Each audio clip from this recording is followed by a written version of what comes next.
Hi, I'm Laurie, And I'm Isaac. and we are the rock duo called Slaves, and you're watching AMBY. Hey everyone, it's Alicia from AMBY, and I would like to welcome you to our interview with Slaves. Hello. Hello. How's it going? Awesome. I just want to say thank you so much for joining me. I feel like this is long overdue. Yeah, thank you for having us. Of course. So you're now on your spring North American tour in 2017 here in Toronto tonight. First time ever. How's everything going? Good. It was our first night last night in Montreal. Beyond our wildest dreams. Yeah, it was sick. Yeah, we were expecting to play to about like 10 people every night, and last night was over 100, and we've It's amazing. sold 100 tickets already tonight, so it feels weird to be a band from our little island and have people watching us over here. It's pretty humbling. I've had so many of my UK photographers cover you guys at many festivals, and every time your shows just look absolutely crazy, whether you're jumping right into the crowds, almost about to fall off the stage. I've seen some photographs. Have there been any mishaps over the last few shows, or has everything been pretty smooth sailing? The last few's been fine. The last few have been fine. Touch wood. My fingers hurt. I've cut them all up because I'm out of practice, but in the past it's been pretty bad. We've had broken limbs, dislocated limbs.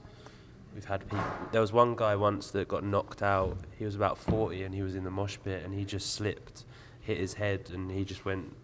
That was like one of the scariest things that's ever Was he happened. like he was at a knocked show. out cold? Yeah. Oh no. And he had grey hair and stuff, which made him look more frail. And it just like I thought we were gonna have a death on the dance floor. Oh no. Well, not too long ago, Laura, you tried real life Fruit Ninja, and you seemed well impressed with yourself when you were trying it. What's Fruit Ninja? Fruit Ninja, like the game where you throw fruit up in the air and you slice it. I did that. Nutri I thought I Ninja. invented that game. No. Is that a real No, thing? there's a really horrible video online. Of Yeah, some it's guy, like an chopping app off that his you can fingers do. doing it. I thought you were copying the app. No, I actually invented that in my own world. I've never seen anyone do that, but I'm actually Okay. quite good at it. If you want to like have a go later. Yeah, it looked like you had a big knife with you, and I have no idea where you snagged that from. Yeah, we always like that. We have in England. We like have a chopping board on our rider for like fruits and vegetables and stuff. And one night after a gig, Isaac was playing Fruit Ninja with a bit of ginger, and he chopped like half of his finger off. So that's another time we've had to cancel a tour. Oh, no. Well, this summer you're going to be playing a ton of festivals everywhere from Croatia to Romania. It's amazing how your music's just taking you Transylvania. everywhere. I'm stoked on that. Yeah. Yeah, it is taking us everywhere. It's like you don't ever think that's going to happen. When you tell everyone you're going to be in a band, you don't actually expect it to like come true. So it's just crazy. You have to soak it in, enjoy it. Is there anywhere that you'd love to take Slaves that you have yet to perform? New Zealand. My best friend lives in New Zealand, and I miss him. So I want to go and play in New Zealand. Where would you like to go, Isaac? Yeah, I agree. I think New Zealand, Australia, maybe like Singapore or something, like around that area. I think we'd struggle in like some of the Asian places with the humidity and heat, because our shows are so hard anyway to do.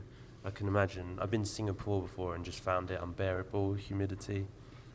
But I'd like to try. I'd like to tour Japan as well. Well, we must discuss your latest record release, Take Control. Now that there's been a couple of months for everything to sink in, how are you feeling about the record?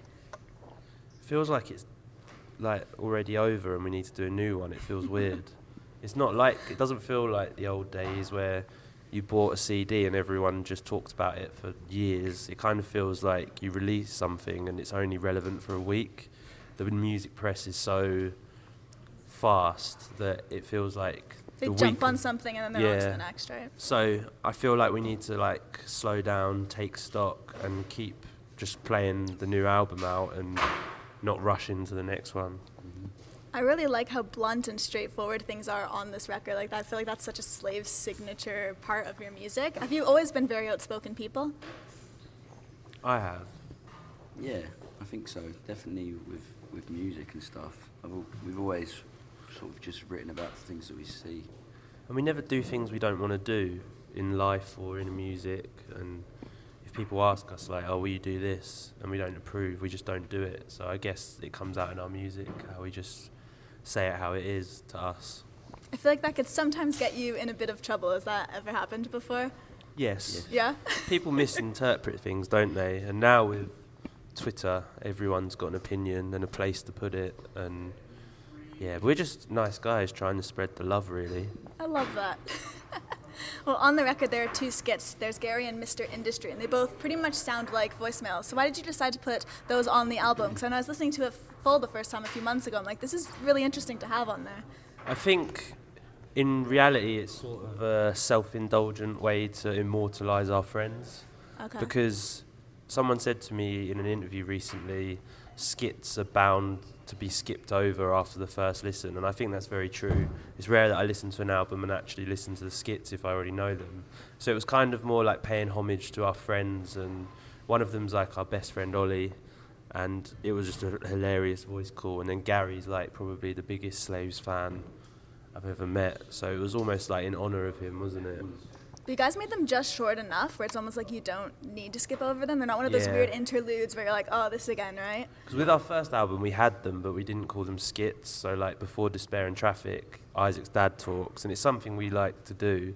It's sort of a little hook into the song. So, yeah, I like them. They're good. We're both like really big into hip hop as well, and like those first two Eminem albums, and a lot of those records had like skits, and I think we were trying to do a bit of that as well. In our first interview that we did over email years back, you told me that you really, really love Eminem. That was kind of your thing about you guys that nobody knew yet. How would you classify yourselves on the rapping scale? Isaac's a good rapper. Yeah, I can rap. I occasionally do a rap. You I can do rap. Mike D's verse You in got our a flow, song. boy. You know, hip hop's like probably the go-to thing that we all agree on. So we listen to more hip hop than anything else. When I say we all, not just us, I mean like our crew and everyone in the van. So hip hop's always on, and yeah, like Run the Jewels at the moment. It just feels like it's a more relevant platform that is like direct to kids and stuff. So it's big in our lives. Well, a few tweets back, you sent something out that caught my eye, and it was simply, we taught David Blaine everything he knows. Yeah. How did that come I did about? that.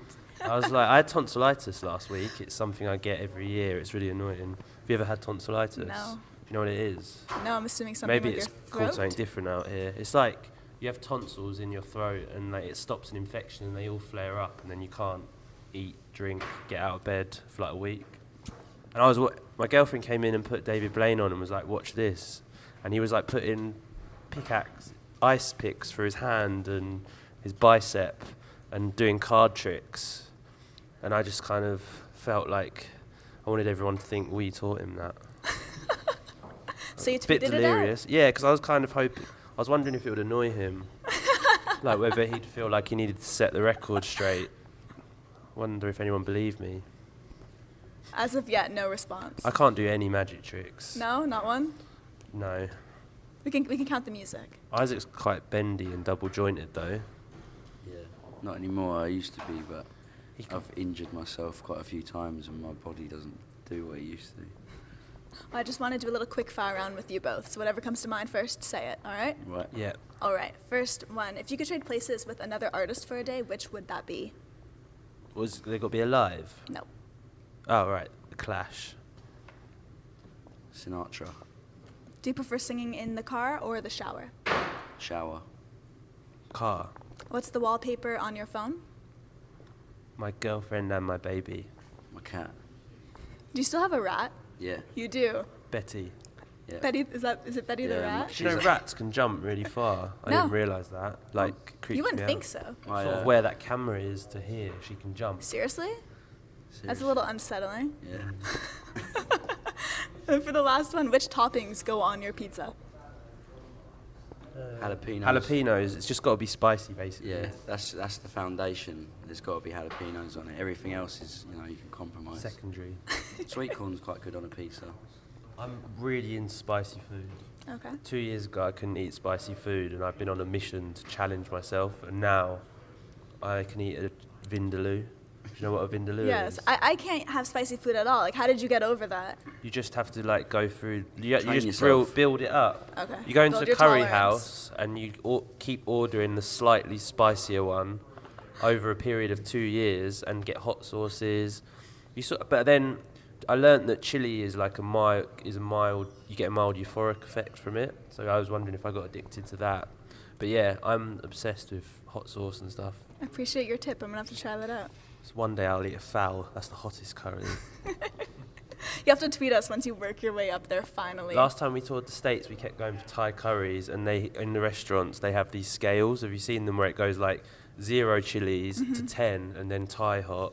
And I kept asking for Thai hot, and they would never give it to me Thai hot. They told me they would, and then it wasn't spicy enough. Well, just to wrap everything up, is there anything you want to leave with all the Slaves fans out there who will be viewing the interview? We love you very much.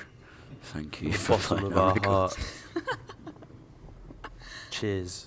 Beautiful parting words, guys. Thank you so much for joining me. Thank you. Of course. Thank you. And remember, to everybody viewing, you can visit us at musicblogger.com for all exclusive interviews, features, videos, and so much more. See you next time.